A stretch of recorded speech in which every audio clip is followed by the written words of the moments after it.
بسم الله الرحمن الرحيم نحمده ونصلي ونسلم على رسوله الكريم أما بعد قال النبي صلى الله عليه وسلم لا تجلس بين رجلين إلا بإذنهما أو كما قال عليه الصلاة والسلام۔ حضور نبی کریم صلی اللہ علیہ وسلم نے ارشاد فرمایا کہ تم دو آدمیوں کے درمیان ان کی اجازت کے بغیر مت بیٹھو۔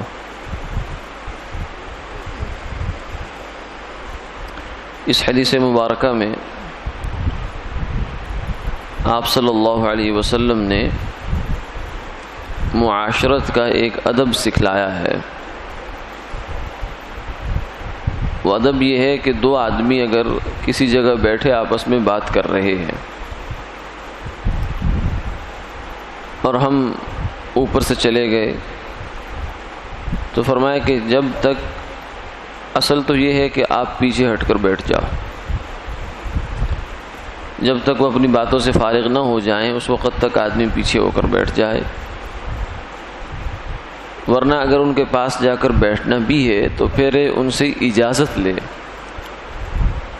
کہ اگر آپ کی اجازت ہو تو میں آپ لوگوں کے ساتھ آ کر شریک ہو جاؤں گفتگو میں۔ اور اس لیے کہا کیونکہ ہو سکتا ہے وہ دونوں ایسی بات کر رہے ہوں جو ان کی آپس کی ہو اور ایک راز ہو، کوئی انسان کی پرائیویسی ہوتی ہے، کوئی اس کی شخصی بات ہوتی ہے جس کو وہ دوسرے لوگوں کے سامنے، زیادہ لوگوں کے سامنے لانا پسند نہیں کرتا۔ ہر آدمی کی ایسی باتیں ہوتی ہیں، چاہے وہ گناہ کی بات نہیں ہوتی، عام طبیعی باتیں ہوتی ہیں، گھریلو باتیں ہوتی ہیں۔ بعض دفعہ تو آدمی کی خواہش یہ ہوتی ہے کہ یہ کسی اور کے سامنے نہ آئے، بس ایک آدھ آدمی کے ساتھ میں اس کو شیئر کر لوں، زیادہ کے سامنے یہ بات نہ آئے۔ تو اس لیے وہ چاہتا ہے کہ میری بات جو ہے وہ امانت رہے۔ المجالس بالامانہ، اور میں مجلسیں امانت ہیں، یعنی مجلس کے اندر جو بات ہوتی ہے وہ دوسرے آدمی کے پاس بطور امانت کی ہوتی ہے۔ تو وہ آدمی یہ چاہتا ہے کہ میری بات کسی تک نہ جائے، تو اس لیے فرمایا کہ تم اس کے پاس جا کر مت بیٹھو۔ ہاں اجازت لے لو تو پھر گنجائش ہے، آپ اس سے پوچھ لیں کہ اگر اجازت ہو تو میں بھی حاضر خدمت ہو جاؤں، یا اگر کوئی خاص آپ کی بات نہیں چل رہی تو میں بھی آ جاؤں۔ وہ اگر فرما دے کہ ہاں بالکل آ جائیے، ہماری کوئی خاص بات نہیں ہے، بس آ جائیں آپ، تو اس صورت میں پھر اجازت کے ساتھ وہاں جا کر بیٹھنا جائز ہے۔ ورنہ بعض دفعہ آدمی جو ہے وہ اپنی نادانی میں، اپنی جہالت میں ایسے کام کر بیٹھتا ہے، یعنی اسے یہ احساس ہی نہیں ہے کہ یہ کوئی بات پوچھنے کی ہے، اور یہ بھی کوئی ایسی چیز ہو سکتی ہے کہ جس کے نہ پوچھنے سے نقصان ہو سکتا ہے۔ وہ جا کر سیدھا دڑھام سے جا کر بیٹھ جاتا ہے ان کے پاس۔ تو یہ بات بہت بری ہے معاشرت کے لحاظ سے۔ دو مسلمان جو ہے وہ اس آدمی کے بارے میں کوئی اچھا گمان نہیں رکھیں گے،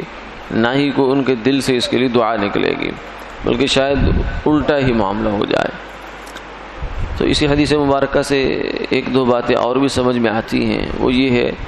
کہ جیسے دو آدمی حسی طور پر فزیکلی بیٹھے ہوں تو ان کے پاس جانا منع ہے، اس وجہ سے کہ ان کے آپس کی کوئی ہو سکتا ہے